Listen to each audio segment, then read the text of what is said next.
Hey, what's up, everybody? My name's Joe. My name's Megan. And we are Dating with Direction. So we're going to do something a little bit different this week. We are coming to you with a Q&A video, and we're taking a break from our regularly scheduled series. And if you haven't noticed yet, we are in a car because we both have loud houses and videos just do not happen there, and they can't happen there, at least for now. So we are car recording, so it should be good. It's going to be a little bit different, but we're excited about it, and we're just going to get going here. You guys submitted a ton of questions to us through social media, and we're just going to hit a few of those, maybe do a little brief talking, maybe answer them, give a little personal experience, that kind of stuff, and then we will go ahead and continue with our regularly scheduled series. So our first question is this. This is a good one.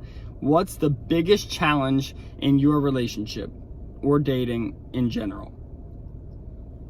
I can do that first. Yeah, it's a tough one. There's a ton of them. The biggest challenge, I think, in general is probably listening. Like, just listening.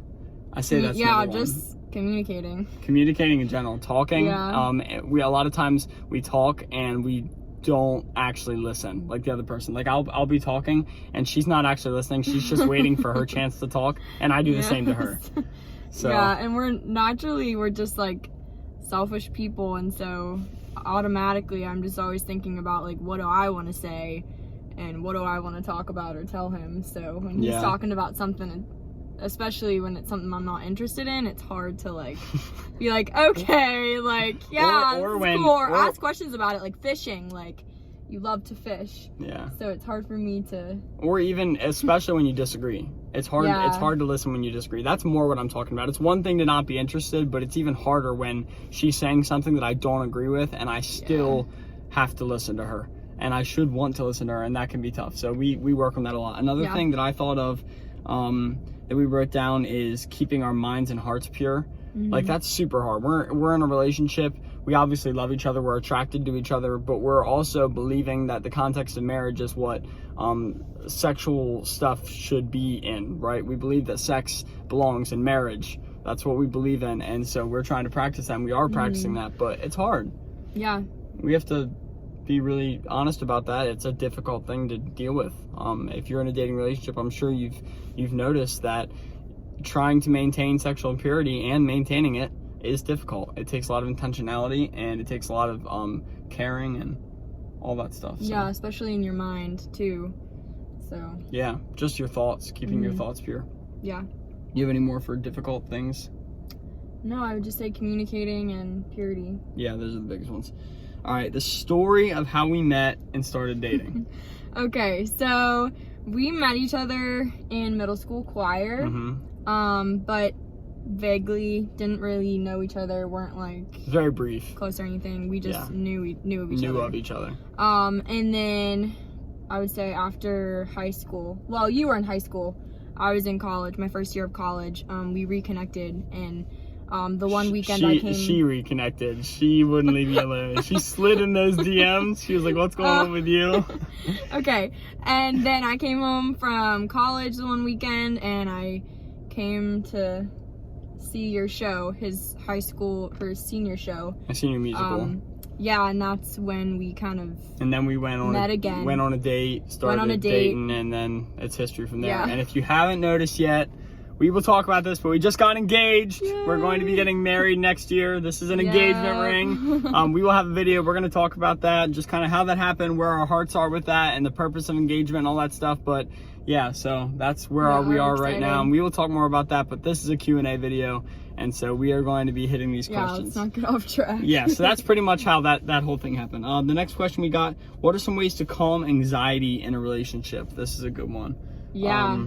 You have anything for that? I would just say, if you're feeling like anxious because of your relationship or because of the other person, you really just need to communicate that to the other person, and I would just say pray together, get in the word together, and just be really open with each other so that there's not things that are hidden from one another, because that's kind of how anxiety happens. Absolutely. So just being honest and open with the other person, and spending a lot of time in prayer. Yeah, definitely getting the word together, talking about it. We've dealt with this a lot. Yeah. a ton of anxiety, because in a relationship you have to be vulnerable or it won't work. So you have to be honest with them about your struggles and the things you're insecure about and your goals and your future plans and your worries and all that stuff. You have to be really vulnerable, and we struggled with that a lot in the beginning. We still struggle with it now. And so it takes a lot of intentionality, getting in the Word together, praying together, talking together, listening to each other. And another thing, not getting upset at each other for our insecurities. Like, I shouldn't be mad at Megan because she's insecure about something. She shouldn't be mad at me because I struggle with something. We are on the same team. Right. And we have to bear with each other in those struggles and just love each other through them. Encourage. If you're wondering what you should do, step 1 is encourage. And step 2 is listen. And step 3 is encourage. Step 4 is listen. Just go back and forth. Encourage and listen. If you find yourself trying to give advice, slow down. It's not your job to fix. It's not my job to fix Megan. Right. It's my job to listen to her and encourage her. So. That's good. All right. So how do you know when someone is the right person to date? We're going to talk about this. We have a whole series about this. It's called Who We Date. It's actually our next series. But what's the very first thing that is important, Megan? Like, what's number 1? They love God and that's with it. their whole heart. Yep, that's number 1. Do they love Jesus? Yeah. Like, that's number 1. And you'll be able to see that through their actions and how they talk and how they treat others. And, you know, it's not just like, do they say that they love Jesus? Because if you love Jesus, then that's going to show in how you live your life and if you're constantly investing in your relationship with God. So you want someone who wants a relationship with Jesus, who has a relationship with God, and is constantly chasing after God every day. And then make sure they have a 6-pack. And well, I didn't make sure of that. Whoa. Yeah, that's no. All right, so we are going to talk about that. Obviously, you need to be attracted to the person. That's something you can't get around. You're eventually one day going to be married. I mean, looks fade. Sure, that's true. So they shouldn't be your number 1 priority. But yeah, you do need to be attracted to them. So we're talking about this. Number 1, you need to know they love God. They have to love Jesus with their whole heart, and that has to be displayed through their actions. And we'll talk about that in a future video. You got to make sure that they have the same values as you, the same morals as you, the same all that stuff. Like, you got to be compatible in all those areas. And then obviously see, like, okay, am I attracted to this person? Right, and then find out if you're physically attracted to them, because if you're not, it's not going to work. That's the defining characteristic between a dating relationship and a friendship. It's that you are pursuing marriage with them and you're attracted to them. So so number 1, who should you date? Make sure they love Jesus. Make sure they are compatible with you, like, spiritually and values, morals, goals, dreams, all that stuff. And then, are you physically attracted to them? And then you can, not saying go date them now. Now start praying about it, looking into it, maybe talking, getting to know them, pursuing a friendship with them. You and I, I was living at college, and so we didn't really, I couldn't drive home or anything and see you. So at first there were just hours of FaceTime calls and just asking each other the deep questions and getting to know one another. And so we realized that, you know, we could go on a date and, like, see each other face to face, because the phone calls were so long. We FaceTimed and we could talk for hours, and we asked the important questions, like, what do you think about this? How do you feel about this? Right, because you don't want to waste your time or get too invested, because you're gonna get hurt if it wouldn't work out. So everyone's situation is different, but make sure they love Jesus. Make sure you guys have the same morals, values, goals, and general life plans. Because if you find out that they want to move to Arkansas next year or something ridiculous like that, and you've always planned on staying here home, and then you know what I mean? Like, you just got to make sure you guys are ask the big questions. Yes. Okay. Is it okay to like someone that is not a Christian? We talked about this a little bit. The Bible says this, 2 Corinthians 6:14. Do not be yoked together with unbelievers. For what do righteousness and wickedness have in common, or what fellowship can light have with darkness? So we're not saying we need to love, we need to be friends, we need to care, we need to serve, we need to support people that aren't Christians. Absolutely, we need to love everyone, no matter what. But we are called not to be yoked together with them. You're not supposed to make contractual agreements or close, tight-knit bonds with someone who doesn't love the Lord, because they are not of the same values of you, characters you. They don't care about the same things. They don't have the same goals, mission. Right.